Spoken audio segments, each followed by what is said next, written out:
તો વડોદરા શહેરના લાલબાગ બ્રિજ નીચે ફૂલનું વેચાણ કરતા હંગામી લારી ગલ્લા પથારાવાળાઓએ દબાણ શાખાની ટીમે તેમને માર માર્યો હોવાના આક્ષેપ કર્યા છે।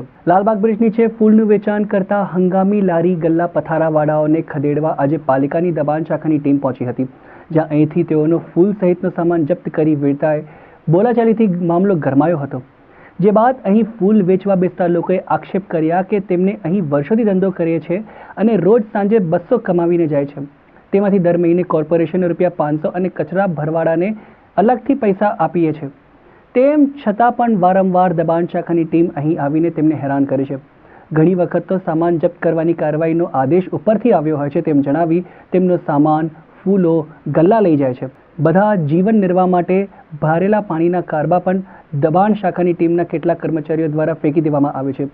આજે તો તેઓએ હદ કરી દીધી અને અહીંથી ફૂલનો વેપાર, છૂટક વેપાર કરતી કેટલીક મહિલા અને અન્ય લોકોને માર પણ માર્યો હોવાના ફૂલવાળાઓએ આક્ષેપ કર્યા હતા। આ લાલબાગ બ્રિજ ની ધંધો કરીએ છીએ અમે લોકો, 200-300 રૂપિયા મળે છે અમને આખા દિવસ ધંધાના અંદર। અમે ધંધા છે, અમારું ગુજરાન ચલાવીએ છીએ। અમે અમારા નાના નાના બચ્ચાનું પેટ પોષ એ કરે છે। અમે આગળ એવું વિચારે છે કે 10-20 રૂપિયા જમા કરીએ તો અમારા બચ્ચા આગળ ભણીને આગળ આવે। આ લોકો 600 રૂપિયા દર મહિને લઈ જાય તો અમારી જોડેથી કઈથી પૈસા વધશે? અમારે ખાવાનો ખર્ચો આ દર મહિને 600 લઈ જાય તો અમારા બચ્ચાને અમે કેવી રીતના ભણાવશું, ઘણાવશું? અમારે 200 રૂપિયા મળે તો એવું 4 જણનો તો ખાવાનો ખર્ચો જ 200 રૂપિયા છે। દર મહિને 600 લઈ જાય, મારવા જુરવાસી વાત કરે છે। આ લોકો ગારો આપે છે, બધા કપડાં બપડા બધું ફાર નાખ્યા। 600 રૂપિયા દર મહિનાની પાવતી છે અમારી જોડે।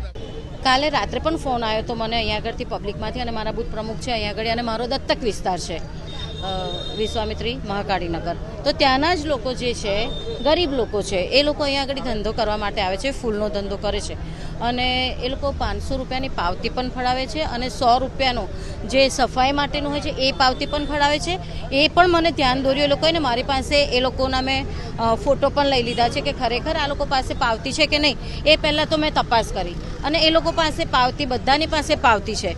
એટલે મેં વોર્ડ ઓફિસરને વાત કરી કે આ લોકો પાસે પાવતી છે તો કેમ હેરાન કરવાનું, એમ વિષય શું છે એ તપાસ કરવાની જરૂર છે। અને મેં કમિશનર સાહેબને પણ કીધું છે કે અહીંયા આગળ ભલે દબાણ હટાવો એ સારું જ કામ છે, પરંતુ જ્યારે પાવતી હોય તો એ લોકોને વ્યવસ્થિત જગ્યા આપો કે એ લોકો હેરાન ના થાય, અને આપણે પણ એ લોકોને હેરાન કરવાની નોબત ના આવે કે એ લોકોની પાસે છે તો એ લોકોને જગ્યા વ્યવસ્થિત આપીએ અને એ લોકો જગ્યા આપે અને ત્યાં આગળ વ્યવસ્થિત એમનું ધંધો કરે।